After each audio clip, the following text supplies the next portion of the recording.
Morning. I'm Brian Wilson. I'm Javada Hill. Welcome to Building Brilliance Book Club, the podcast where we read books and discuss them for review and analysis. This is our last review. This is our last session of a three-part series of Robert Moses, The Power Broker. Mm-hmm. Robert Moses, the book was about Robert Moses. The author is Robert Caroca. So, Javada, as always, I love starting with you. Thank you. Likewise. Because Feeling this my beautiful. insight sometimes be a little bit powerful. Yeah. Powerful. Say more about powerful. Your insight, you said sometimes my insight is a little powerful. That's like on the lines of saying interesting. Oh, it's interesting. Yeah. Say more about Okay, say more about it. Yeah. I put myself in the time period. I immersed myself in the time period and imagined what it was like living in the 20s and the 30s and the 40s in New York during the Robert Moses era. And I like that. Up.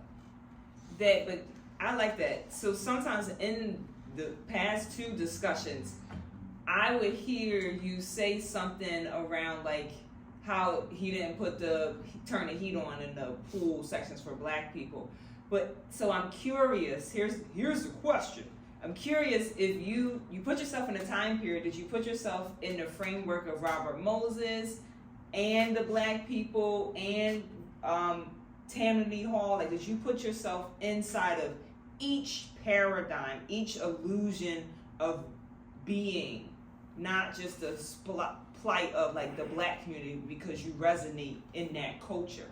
So there was a part in the book where there was a section in the book where the author, in my opinion, tried to make you feel some sympathy and compassion for Robert Moses.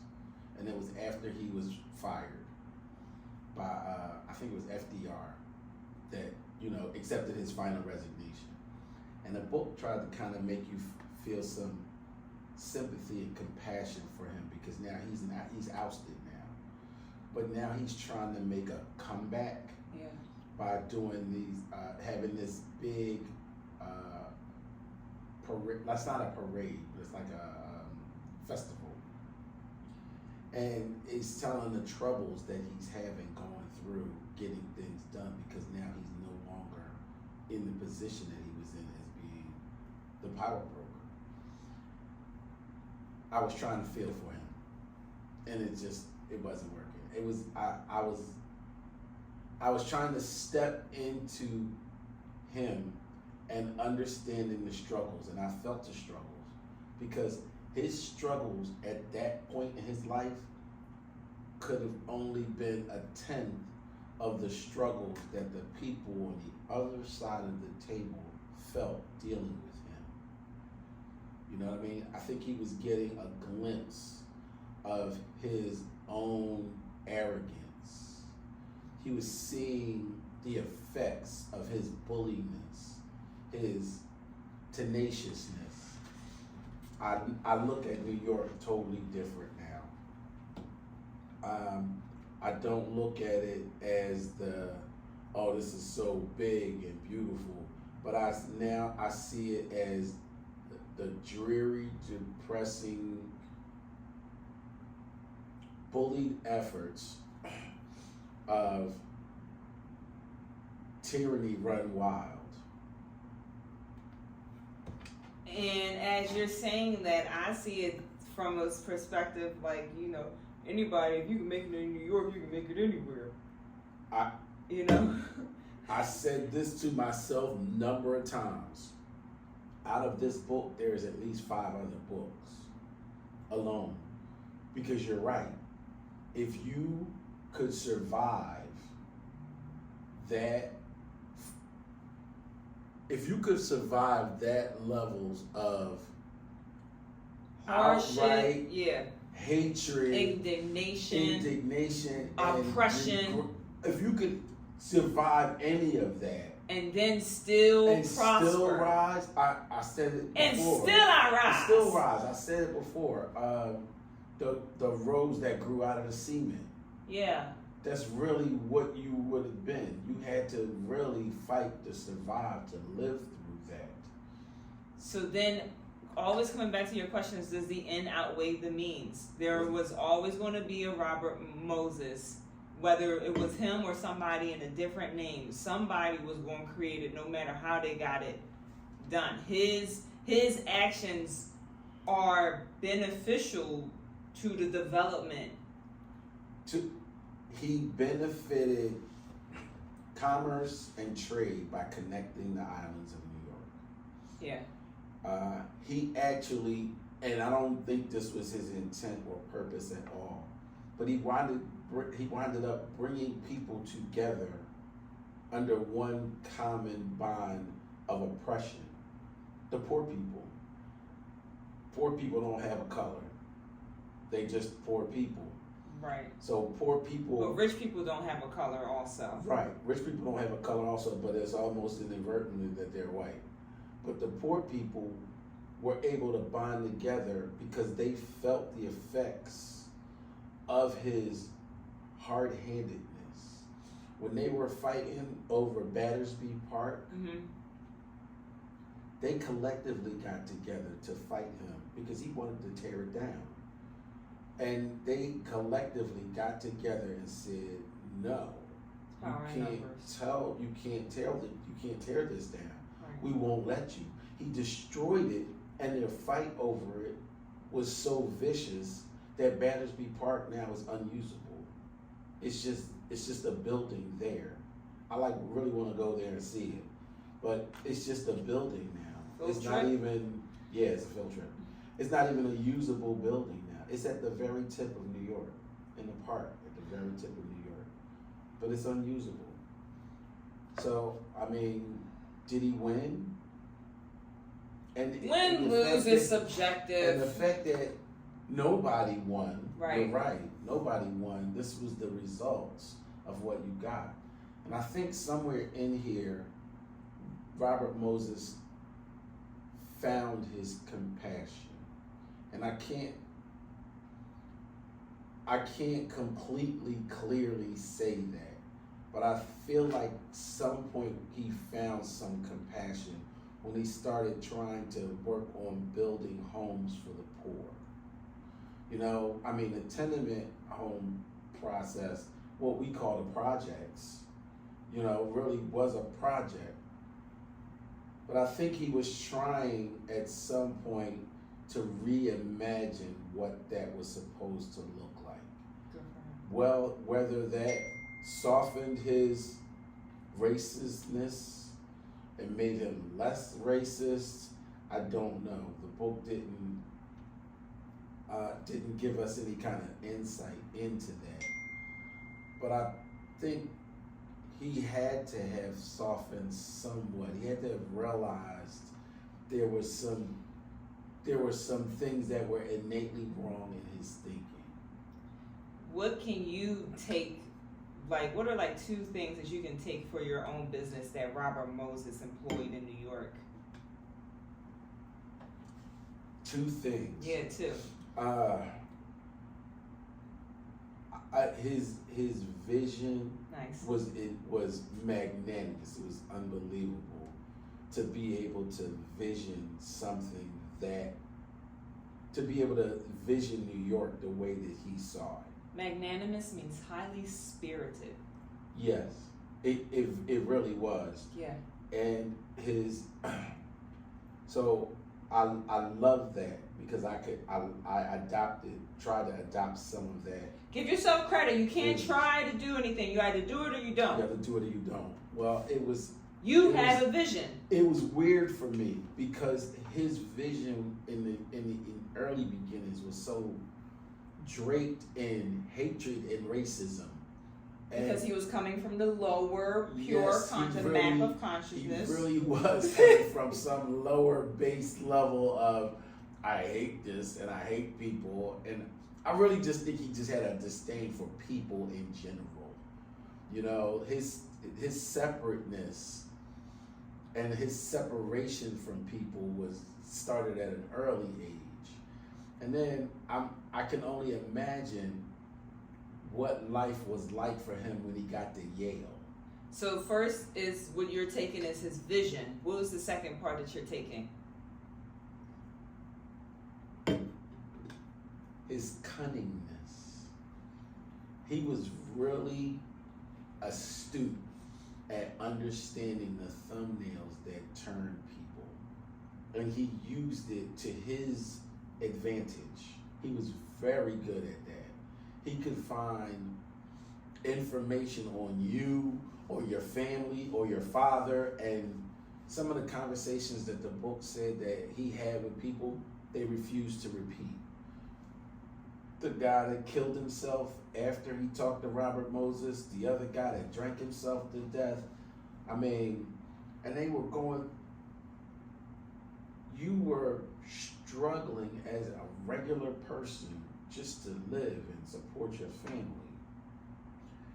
And then you had to deal with a person like him and almost beg him for a job or to get some kind of favoritism in order to provide for your family. I'm telling you, there's multiple stories in this book. I'm taking two things that I'm taking from Robert Moses, the power broker, is the connectivity and the unity. How he brought aspects together. No matter how he did it, he still connected and unified. He did. Boroughs in New York.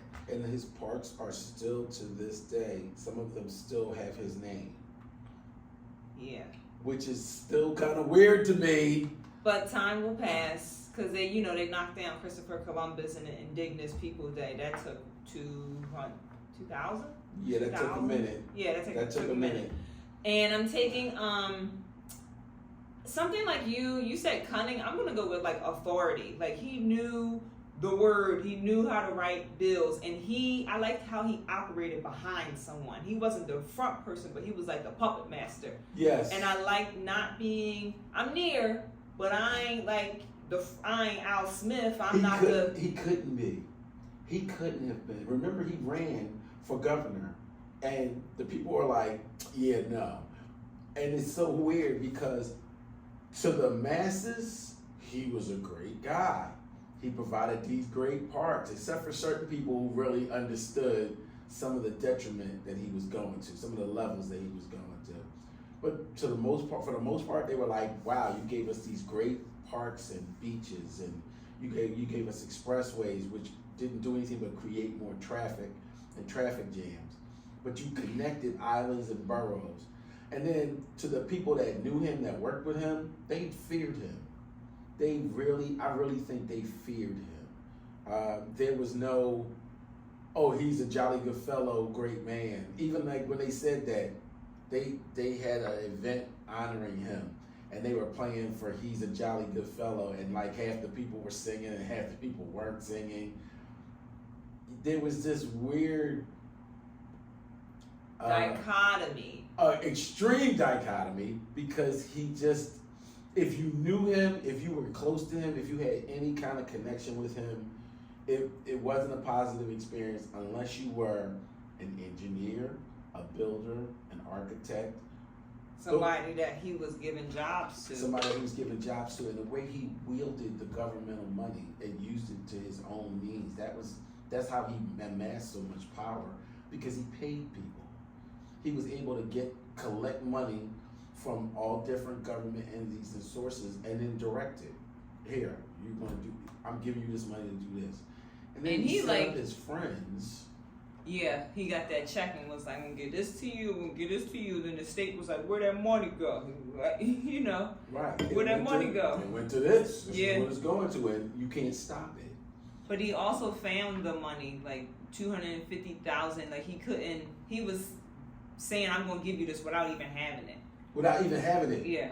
Oh yeah, because he knew he could get it. He had the ace in the hole. Al Smith. He was the puppet master for Al. He was a freaking puppet master. The one mayor that he said, they called him Impy.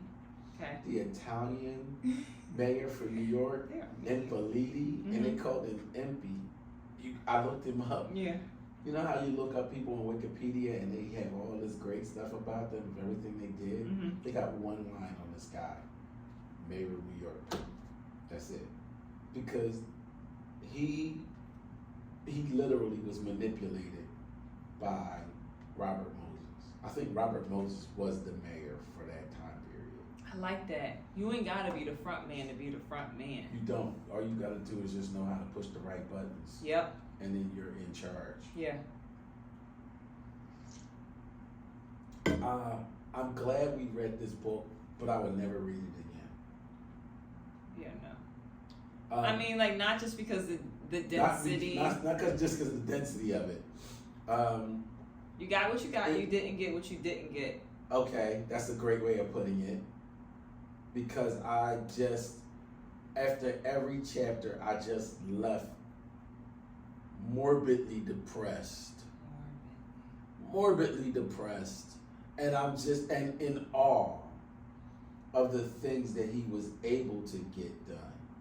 You know, because I don't know if New York would look like New York if it weren't for him. And then, not that you compare your life to other people's, because comparison is a thief of joy, but it's like, man, like this man did all of this stuff. What have I done?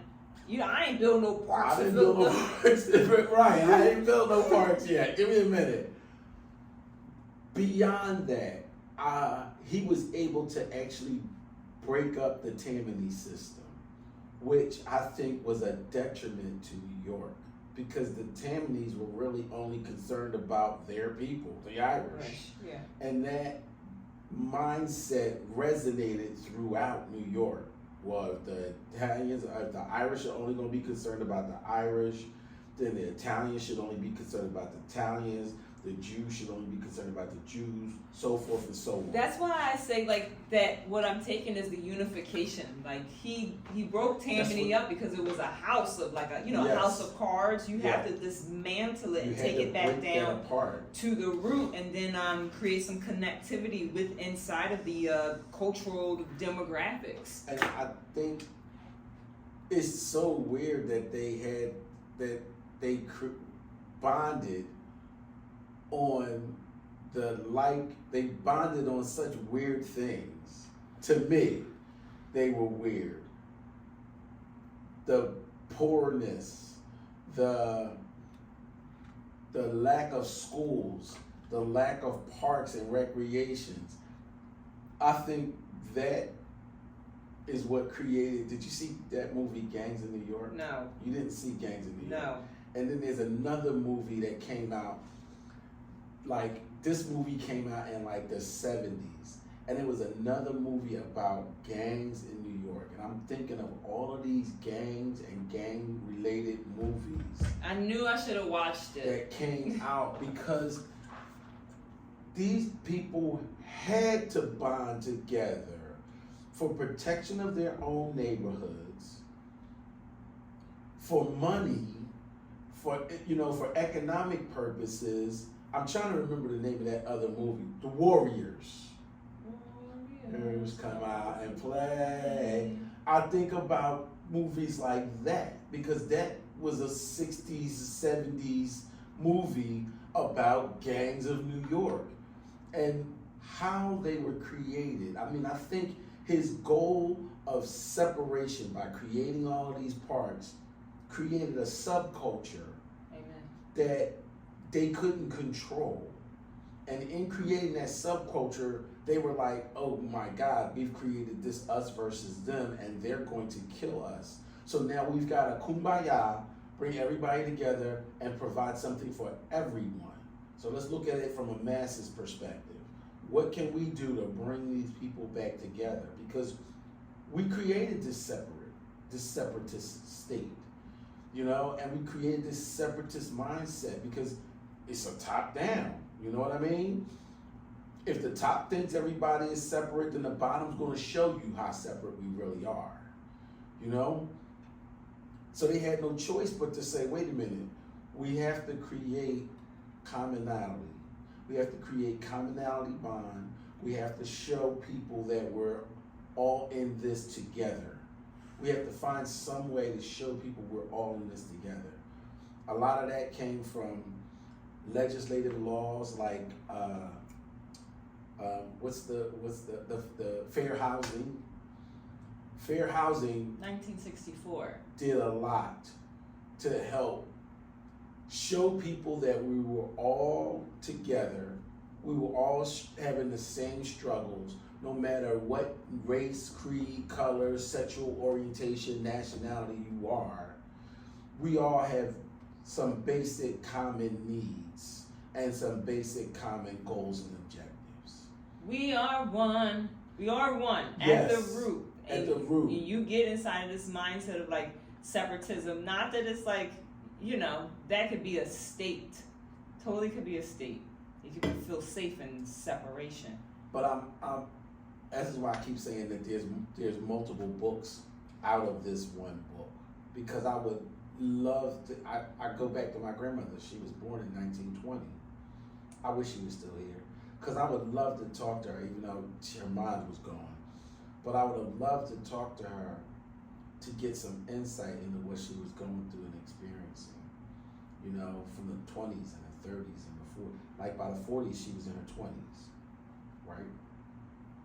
So she's now cognizant and aware, you know, but what is going on? What's the external factors that are playing on her as a young 20s woman growing up in the Carolinas, you know, in the 1940s? Wondering how all of those people, at some point there was a tipping point where they actually got together and said, wait a minute, we're all suffering the same here. We've got to find commonality. And I think it came with each next generation of kids, you know, because children grow up and come into a world that don't know jack. They don't know jack bone. They don't know hatred. They don't know racism. They don't know racism. They know hunger. Feed me because I'm hungry. And loud noises. And loud noises and love. You know what I mean? Those are the three basic things that I think children learn, innately have coming into this world. Everything outside of that is learned.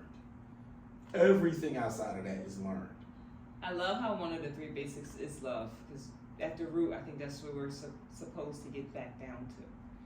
Get back down to, like, I you think know, that's like the highest elevation. I think that's the highest. Yeah. Because if you're at a point of love, everything you do now moves you forward from there. I don't think Robert Moses had any love. I really don't. He loved his grandmother. He didn't even know her. She was dead before he was born. She gave him money.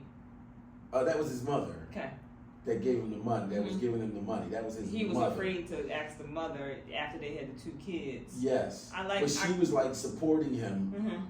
And the fact that he didn't drive at all. Right. You know? Yeah. He was well taken care of. And he was so well taken care of, he didn't have to communicate with anybody. He was really insulated. He only had to deal with who he had to deal with. His wife babied him, dressed him, clothed him, made sure he had money in his pocket, made sure he had money for lunch. She took care of him. All he did was have this single focused mind, tunnel vision of what I'm going to build. Can you imagine if that's all you had to do every day? Is get up and say, what am I going to create today? Whose life am I going to destroy today? And who am I going to use to destroy their life? That's got to be a little bit sick. If that's all you wake up thinking about. Like, come on, the man cut himself shaving. I love the polarity. I'm still stuck there. I like, come on, you mean you were so gone that you don't drive, you have one suit that you consistently wear, the white suit. Your wife have to give you money to make sure that you don't leave the house without anything. And then you get to work and you become this superhuman bully. Like when he attacked that one man in his office and picked up the ashtray to throw it at him, I'm like, that's some real. They ain't have HR. That's some real anger. That's some real anger issues right Yeah. there, bro. You need to kind of like bring it down, Right. and just come back into this is just a job. It's just a job. It wasn't just a job for him though. Oh no. It was far more than Extreme. just a job. He really took. 'Cause this is purpose. Yes. Yes. Operating inside of purpose, though. Okay, so now let's look at that. Operating inside of purpose. Because Where do you see yourself operating inside of purpose? every day my feet hit the ground. Yeah. Every day I will myself to get off the pillow. Every day that I decide to engage, like coming to the thing, I guess I should have. No, I'm not making myself wrong. Make an effort to be seen. Purpose. Purpose. I mean, we have to. You know? I don't know. It'd be different if we had a job where we could just, like if we were a help desk. If we were the help desk, you just come in, you put your headphones on, you turn your computer on, you wait for somebody to call with a problem. All right, here's your problem. Let me just get you do this. Yeah. Bye. You get up at 5 o'clock. I mean, you get up at 12 o'clock, you go to lunch, you come back, you come do some more help desking. 5 o'clock, you get up and leave and go home. You don't have to take any paperwork with you. You don't have to take anybody's problems with you. All the problems are left on the computer. And now you get to go home and relax. That's not us. We front line. We front line on purpose. We chose to be. Do you know what I mean? We could have done anything, but we chose this. We want to help people.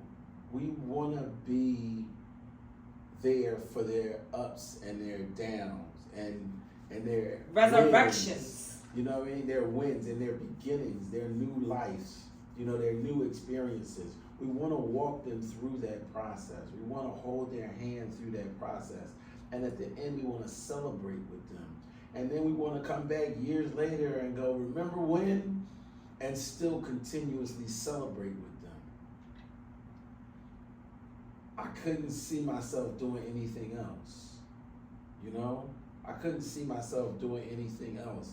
And the fact that I've got a love for this, I don't know how he was able to get out of bed every day with the same level of angst and anger and disdain and hatred for people to create such great things for people. Like you hate the people, but you're creating something for the people. There was one part in the book where the book said he was looking for people to applaud him for the things that he had done for them. And I'm going, but you hated the people. You didn't do it for the people. You did it for yourself. This wasn't self-sacrificing. You didn't self-sacrifice for others. You said, I want to build this, and this is what the hell I'm building, and if you don't like it, you can kiss my ass. That's pretty much what he said. And he was able to do it because he was able to amass so much monies and direct and manipulate. He used... But he didn't end up a rich man. He didn't have to. That was the other thing that was really interesting. Because if he had amassed all the wealth, then, you know, with the money comes the IRS and all the other, you know, woes of money, family and who to give it to. I didn't think he wanted to leave anybody anything. He said he had like $50,000. I don't think he wanted to leave anybody anything. He was cruel to his brother, and he loved his sister, who they barely spoke about, but he was just downright nasty to his brother. And Where, like, go ahead. that exactly where we are is that he had access to things that were not necessarily invisible. Like, he was counting it before it even came to him. That's why some of it started to prosecution. That how you gonna offer these people this money and the government didn't even give you the money. But I like how he accessed it. Like, so he was very skilled at writing policy. I think that was his forte. He also realized that people don't read. We But- experience that every day. And in that, he utilized those two facets to give himself power and access monies. Can you imagine having access to money that you really don't have to work to get? Yes. And then work to pay for it, but you can use it at your own leisure and Yes. will whenever you want to? Yes. I love that. I think that that's I love something else that I'm taking from him. that you can, what? That you have the access. You do. We do. Already. Just like how not just saying it is coming from the government or whatever, but like how you draw forth your clients, like whether it's referral, sometimes you don't know where your next client is coming from, but the silver method you got down and then it came through. Yeah. Like, I think we got that. We totally have that power. You have done it. We do have that power. You're absolutely right. We really do. And have staying there, staying, being rooted in that authority. That's why I went, like, I love his authority. In the beginning was the word. He knew how to write a bill. He knew how to create those words and know that people not really going to read it, but he created the authority inside of that to make sure that he had a job. Like, you have the authority. Where else in this week can you call forth? Can you summon?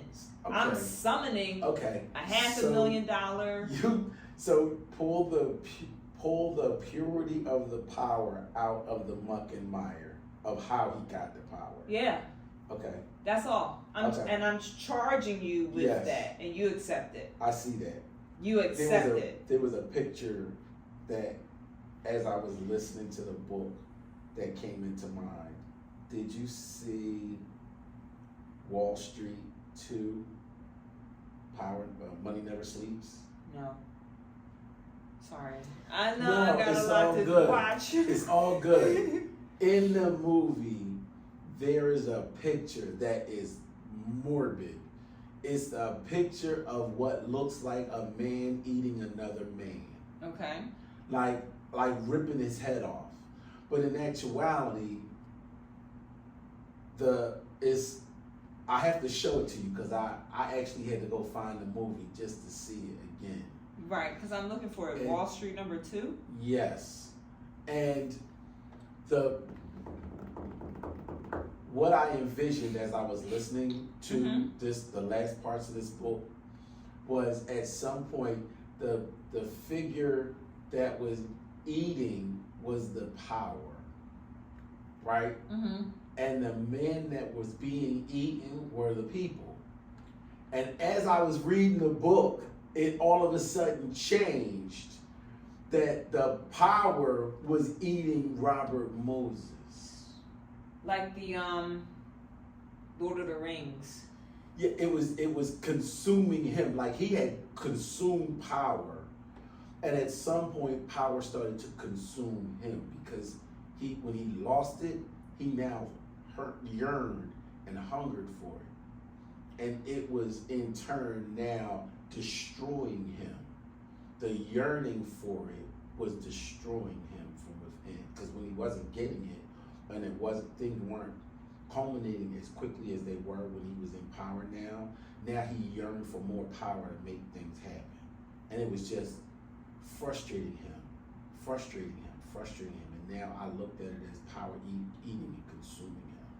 In the Lord of the Rings, they got that ring of it's like a ring of power, and it does that. It's like greed and ego, and it overtakes you, and like you forget, like, wow, we're here. Yeah. At the root, it like consumed him. It consumed that thirst for power is a double-edged sword, because while you get it and amass it and use it, you don't really control it. You really don't control it, you know? And the more you have, I think about all those books I read about kings. I think of like modern day people, you know, not just drug overdoses, but you know, the stuff that we're seeing in the news. When you have that power and you overpower on people. Yeah, it will eat you. It really will consume you. You know what I mean? Your hunger for it. So I think this book has brought to light for me the importance of balance. Good for you. You know, the drive for power in combination with the humbleness of how to use it and respect it, because it can kill you. You know what I mean? It can truly kill you and consume you. I think of what I've been thinking of is like the successful, quote unquote successful, wealth is what you don't see. But you're successful, but like obese. But you have the money, but you don't have your health. Yeah, Something, the gluttonous. The gluttonous, like Yes. you're like, it's like not Robert Moses, Power versus Force is like excess versus something else, like knowing when to stop. Yes, knowing when to say, okay, enough is enough. I don't think he found that enough is enough line, because he was still trying to continue to build, even after he used his last trump card of, I'm going to resign if you don't let me do what I want to do. And the governor said, okay, I accept your resignation. It's the same thing. And he was it's like, like, oh, I didn't think you was going to actually accept it. I ain't really mean to resign. That was when in Yale, when they didn't do something, and he was like, I'm going to quit the swim team. And it was like, all right, bet, quit. But bye. see, you don't see the growth inside of that. You did the same thing when you was in the university, and now you're doing the same thing as a government official. You're giving people ultimatums, and then they show their hand again. This happened to you when you went to Yale. Yeah, and he still didn't. I don't think he learned that lesson at all. Yeah, I don't think he learned that lesson. And then when it came back to bite him in the ass, that was the beginnings of the end for him. And it's like, you're doing me a favor. Thing. Yeah, probably a good thing that his reign of tyranny came to an end. Thank you for your service. Have a good day. Have a good life. Yeah. And go ahead and enjoy. And the fact that now you were left a feeble, bitter old man who can't drive. Now you're stuck in one place, and now you're on public transportation with the people that you hate. Damn. Now the people that you were working to try so hard to get away from, you can't even get away from because you can't drive. Wow. Wow. The thing you hate the most is the thing that you really become. You know? You really... The thing I feared the most is what was that thing the comedian said? Watch out for the people that you hate because they'll become part of your family. There was a comedian that said that, and I thought that was so weirdly funny. Like white people that hate black people, and their daughter brings home a black man. Yeah. You know? They hate that. They hate that with a passion. No, but like not just that. My dad be like, you know, he's nice, but you know what he wants. But he's open-minded, but you know what he wants. Well, I'm a dad, so... My dad, yeah, probably all the same age, he wants a black man. Because right. he would think that don't let no white guy take you as just a black woman's prize. Like he just using you because you're black. Yeah, yes, because it's it's from our history. We're giving you our insight and history from what we've seen, what we've experienced, and then what got passed down to us. Yeah. Which, remember you saw my post when I put the sun rising and I said it's a new day. My life is not my parents' life. My parents' history is not my life, or something like that. I said. I had to. That was the day after we talked. Okay. And I had to wake up and realize that the struggles of my parents is not my life. So I don't have to relive it. And I'm in that the past doesn't exist. Like conscious capital. So the past doesn't exist. It lives for you as a memory. But what's only happening is this moment right now is the only thing existing. It's like a rehearsing, kind of not just like a spirit, but it's like, remember when they didn't do this? I ain't going to that because I ain't going to be. But that's not happening right it's now. It's not happening right now. And there's all these things that's like trying to like, you know, unify, come together, be in space of love. And it's like, you remember when they did this and I ain't going there. He can't go back there. I know, like, I know. That developed the fears. That's all of the fears that we instill. What's the other books that we read? I forgot the other books. I'm leaning on Psycho-Cybernetics. The Charisma Myths. No, what was the other book? Where he was talking about the saboteurs. I got that. They are saboteurs. Yes. And the thing is overcoming it. And we got here is because Robert Moses, he still gave people ultimatums and you don't do this, I'm out. You know, in the government, he said, you don't do this, I'm out. They was like, all right, bet. You said that I am not my parents' trajectory. I am not my parents' thoughts. I'm a whole new created being. And you overcame something in which you can see Robert Moses didn't overcome some of his ways and his ultimatum tactics. But you can see now what I'm hearing is that you overcame kind of something, the spirit of rejection. You can't sit with us. You know, sometimes I go to the bar and be like, damn, there was a time when I couldn't sit at the bar, you know, and thank goodness I'm born in this time period because these are the only things that really exist. But sometimes somewhere in the blood I'll be like, these don't want me here. Yes, and you learned that it was taught to you, and that's the saboteur. I didn't come out like that. Exactly. In the end, I don't believe Robert Moses ever grew up. I think he learned, but I don't ever think he actually grew up. He didn't have a close relationship with his siblings. He didn't have an opportunity to really be a kid and learn that communal, let's get together and build and do stuff and play.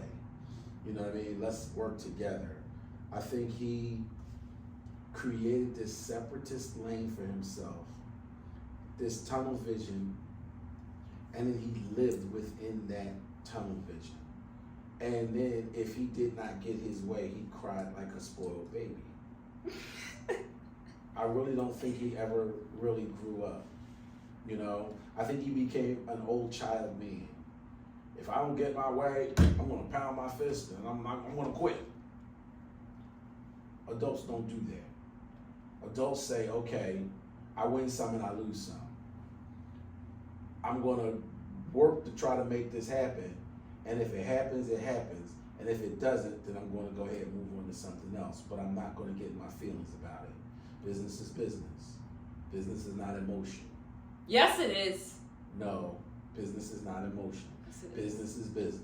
I love my clients. I love my clients. My heart goes out to them. But if you're crying at the settlement table, I'm crying at the settlement table because I need to mirror you so we can feel connected and you can send me referrals. Business is still business. And we can say, okay, I did not get that $500,000 listing. I'm not going to go burn their house down. Yeah.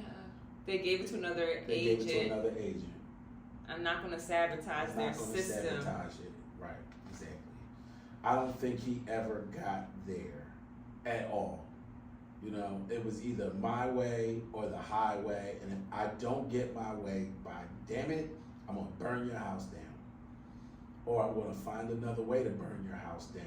Or I'm going to bring up bad things about you in the press. Or I'm going to talk about your family. Or I'm going to do something to hurt you because you didn't do it the way that I wanted you to do it. Or I'm just going to be ignorant and disrespectful to you, like he never called anybody else governor except for Al Smith. Everybody else, he called them, every other governor, he called them by their name. But he didn't give anybody else any respect. I think he was just childish. He was just a child with power. That's what I get. Okay. So, it's 8:46. This has been a very Intense book. revealing, like some of the stuff you need, and then you see Robert Moses in people, you see Robert Moses inside of yourself, and just being with it all. Like, not necessarily making everything that he does right or wrong, but just being with it and noticing what's happening without trying to, like you said, don't emotionalize it. Don't bring so much emotion to what he did. Just I look at it as a story of how to do what you're not supposed to do. And then out of it, I also see, like I said, so many other stories of triumph, of overcoming, of collective bonding, of growth, and the lack thereof.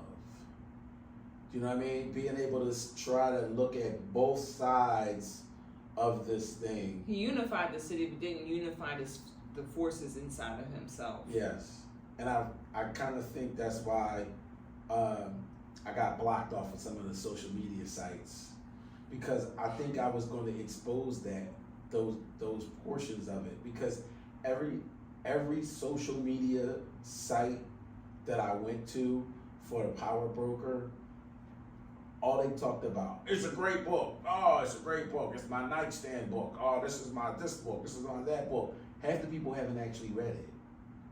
There's only I could only find a handful of people that actually said that they read the book completely cover to cover. Everybody else raves about it, but they haven't read it.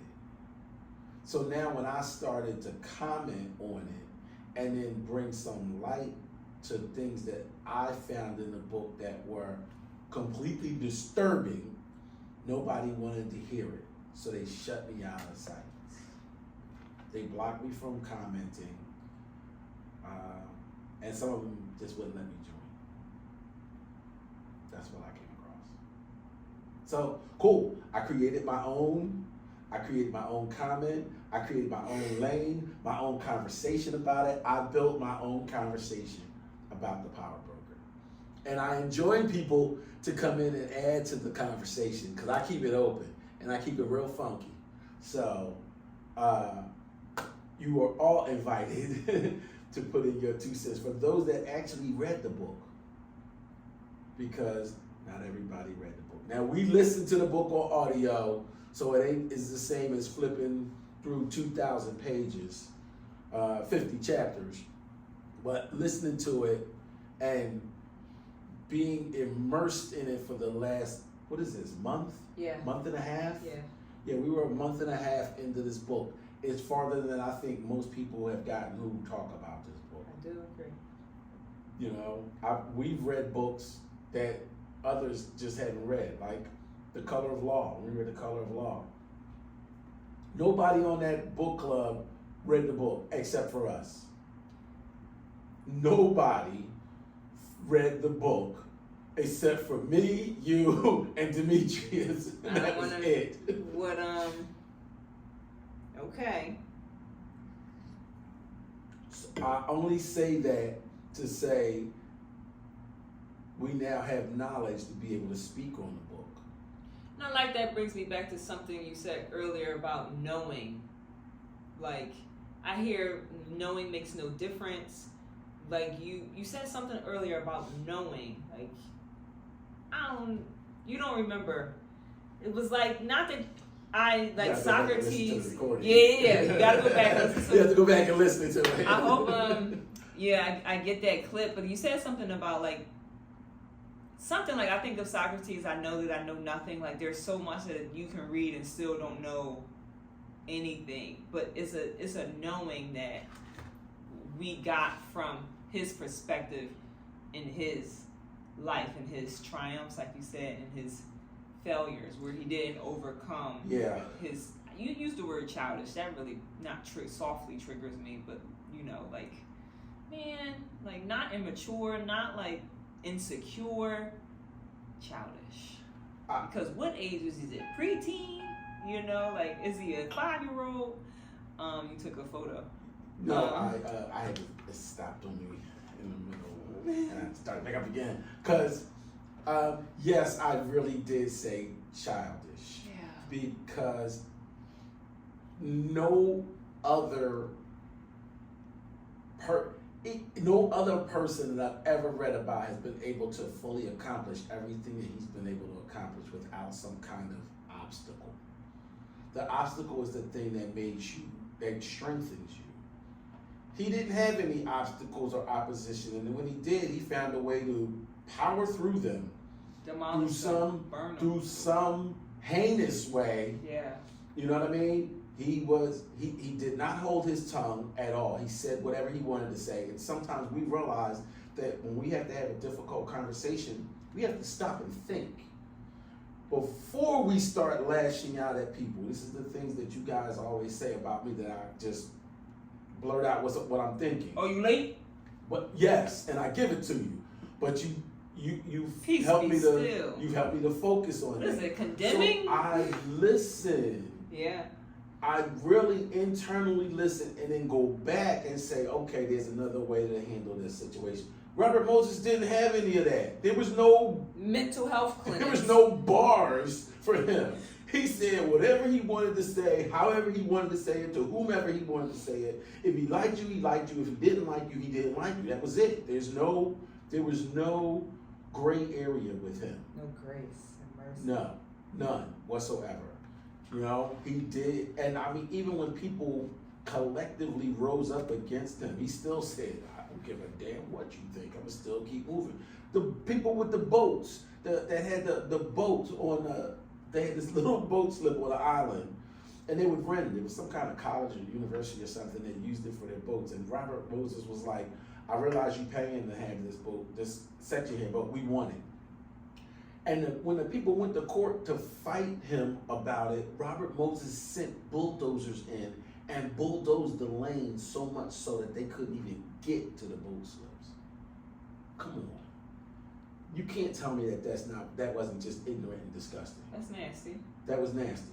Or the little island over in Brooklyn that asked Robert Moses he wanted to build a super highway, expressway, up over their town, and they asked him to move it 1 block over instead of putting it on 3rd Street to put it on 2nd Street, and he wouldn't do it. Like, he gave all these logistical reasons of why it's not going to make sense and why he can't do it. I said, come on, it's 1 block. You couldn't move it over 1 block and put it like 95? You had to put it on 3rd Street. Can you imagine if 95 was over 3rd Street? How just fucked up that would be? It'd be Frankfurt Avenue. We'd be under the L. Mm-hmm. Why? So, yeah, that's everything that I got out of this book. That's what I see. I'm trying to figure out, and I keep asking this question, when would we have gotten this book? Like, when would somebody earlier we also said our parents, whatever is not our own, which kind of gives me like freedom and peace. Yeah, our parents' history is not our. Yeah. Yeah. It's true. It gives me so much freedom. But we study history. Everything about the United States is some historical. We're still celebrating 9/11 like 9/11 happened yesterday.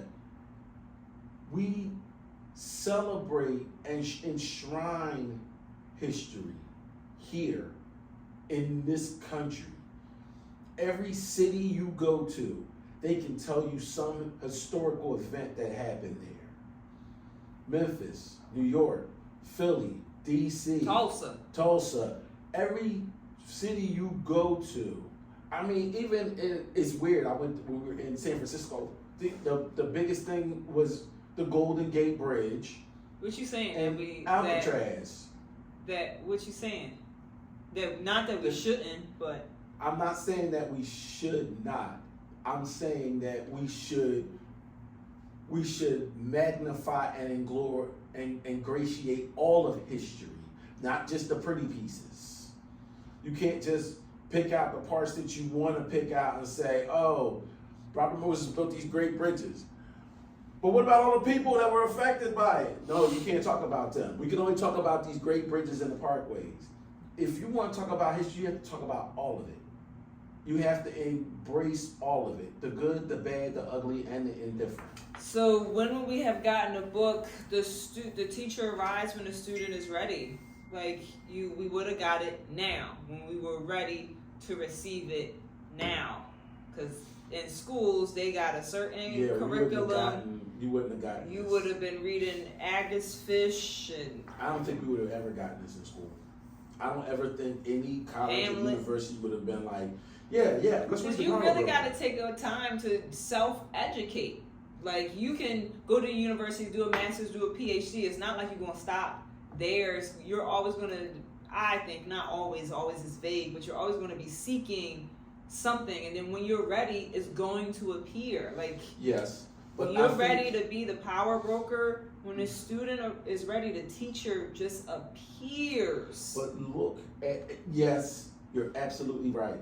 I look at, they named the airport LaGuardia Airport. They named the bridges John F. Kennedy Boulevard. They named roadways Malcolm X, Martin Luther King Boulevard. There were reasons that we in this country, that this country names monuments after people because of the great works that they did. They want you to remember them. They want you to study them and ingratiate the efforts that they went, the great efforts that they went through. There's no bridge called Robert Moses Bridge that I heard of in this book. They didn't, the parts are only named after him because one of the mayors opted to name a park or a bridge or a roadway after him. But there's nothing else. There's none of his great works that has his name on it. There's a reason for that. There's a purpose for that. You know what I mean? Because it wasn't, he didn't do this out of love for anybody but self. And it's on the ground level too. I think that plays a part. Like Gwalior, you're free, your freedom, you're transcending time and destinations, and you get a park. Like, I think you're rooted to the earth. Like, you bury people in the ground. Well, but I mean, no, I don't think personally New York would look like it would look now if it weren't for a Robert Moses. Yeah. And if it wasn't him, it would have been somebody else. I don't know that. That's the part that I had a problem with. Because of all of the separatists that was already going on with the whole Tammany structure, everything was already separated. So I think that mindset and culture would have just continued to radiate. Had it not been for somebody to come in and say, I hate all of you, and this is what I'm going to build, because this is what I want to build, F you, and F what you think, and F what you say about it. This is what I'm going to do, because I hate all of you. But I'm doing this for you, but I hate you. In the same vein. It's weird. But we've come to an end of this book, and gratefully so. We thank you all for being a part of this journey with us.